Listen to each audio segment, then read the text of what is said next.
আসসালামু আলাইকুম এভরিওয়ান। আজকে 2 পার্টের একটি হিজাব কাটিং করে দেখাবো। তো তার জন্য আমি এখানে 2.5 হাত বহরের 3 গজ কাপড় নিয়েছি। কাপড়টাকে প্রথমে এভাবে মেলে নিতে হবে। সম্পূর্ণ কাপড়টাকে মেলে নিয়ে এভাবে মাঝখানে একটি ভাঁজ করে নিতে হবে। এখন এই কাপড়টিকে কোনাকুনি ভাঁজ করে এর লম্বার মাপ নিতে হবে। তো আমি প্রথমে কাপড়টিকে কোনা করে ভাঁজ করে নিব।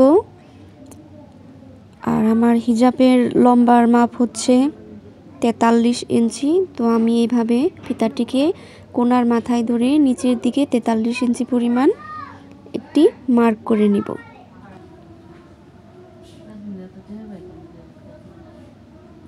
তো এইভাবে ঘুরিয়ে ঘুরিয়ে সম্পূর্ণ কাপড়টিতে মার্ক করে নিতে হবে। তো আমার মার্ক করা শেষ। এখন আমি এটাকে কাটিং করে নিব। তো আমার হিজাবের একটি পার্ট তৈরি করা হয়ে গেছে।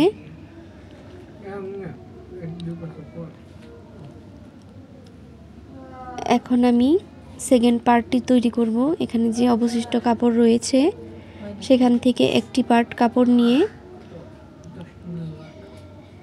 আমি এর মাঝখানে একটি ভাঁজ দিয়ে নিব।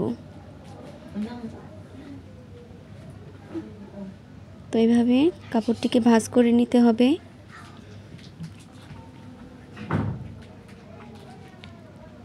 এখানে পাশে নিতে হবে 14 ইঞ্চি পরিমাণ এবং লম্বায় নিতে হবে 21 ইঞ্চি পরিমাণ।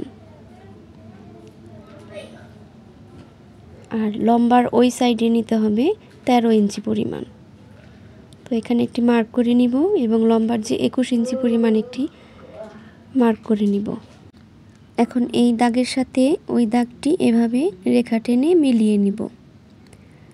তো এখন আমি এটিকে সুন্দর করে কাট করে নিব।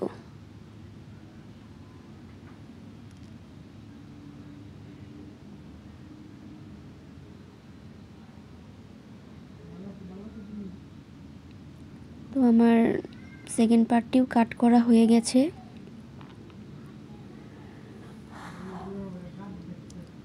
এখন আমি কুচির জন্য আলাদা একটি কাপড় কেটে নিব। তো তার জন্য এভাবে কাপড়টিকে দুটো ভাঁজ করে নিব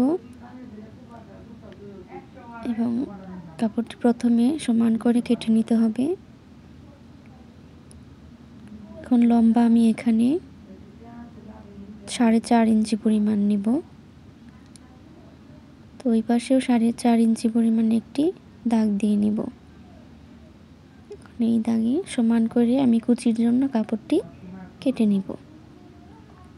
তো আমার কুচির কাপড়টিও কাটা হয়ে গেছে। এখন আমি নিকাবটির ফিতা তৈরি করব। তার জন্য আমি এখানে লম্বা কাপড়টি এভাবে ভাঁজ দিয়ে নিয়ে আরও একটি ভাঁজ দিয়ে নিব। ফিতাটির লম্বার মাপ নিতে আসলে আমি ভুলে গিয়েছিলাম। তো যাই হোক, আপনারা 12 ইঞ্চি থেকে 15 ইঞ্চি পরিমাণ পর্যন্ত ফিতাটির লম্বার মাপ নিতে পারেন। তো এইভাবে আমার ফিতাটি কাটিং করা হয়ে গেছে। এখন এর মাঝখানে আমি কাপড়টি কেটে আলাদা করে নিব।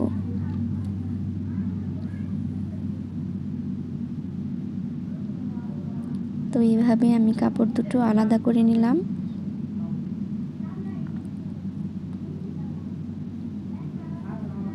এখন আমি নিকাবের যে মাথার টুপি সামনে সেটা তৈরি করব। তো একটি কাপড় আমি এভাবে ভাঁজ করে নিব এবং তার মাঝখানে আরও একটি ভাঁজ করে নিব, ঠিক এইভাবে। তো খুব সুন্দর করে ভাঁজটি করতে হবে। এখন আমি টুপির মাথার লম্বার মাপ নিচ্ছি এখানে 3.5 ইঞ্চি পরিমাণ। তো এখানে একটি মার্ক করে নিতে হবে এবং পাশে আমি নিচ্ছি 5 ইঞ্চি পরিমাণ। তো 5 ইঞ্চি পরিমাণে আমি আরেকটি মার্ক করে নেব। এখন এই দাগের সাথে ওই দাগটি এভাবে রেখা টেনে মিলিয়ে নিব। তো এখন আমি এটাকে কাট করে নিব। আমার 2 পার্ট হিজাবটি কাটিং করা হয়ে গেছে। তো এটার সেলাই ভিডিও দেখতে হলে অবশ্যই নেক্সট পার্ট দেখতে হবে। তার জন্য আমার চ্যানেলটিকে সাবস্ক্রাইব করে রাখুন। এতক্ষণ আমার ভিডিওটির সাথে থাকার জন্য ধন্যবাদ সবাইকে। আল্লাহ হাফেজ।